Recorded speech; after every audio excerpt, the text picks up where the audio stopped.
अमरावती शहर गुन्हे शाखेने 3 जानेवारी 2026 रोजी एका इसमाला 2 घातक शस्त्रांसह अटक केली आहे. गॅलेक्सी हॉटेल ते कांतानगर रोडवर एक व्यक्ती शस्त्रे घेऊन गुन्हा करण्याच्या उद्देशाने उभी असल्याची गुप्त माहिती पोलिसांना मिळाली होती. मिळालेल्या माहितीनुसार गुन्हे शाखेच्या पथकाने सापळा रचून मोहम्मद शकील वय 27 वर्ष राहणार लालखडी अमरावती याला ताब्यात घेतले.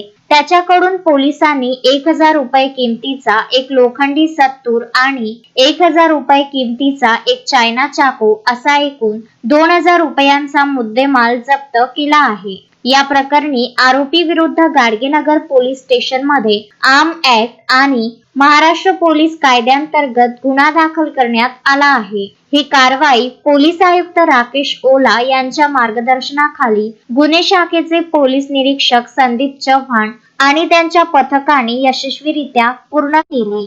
शोएब खान, विदर्भ न्यूज, अमरावती.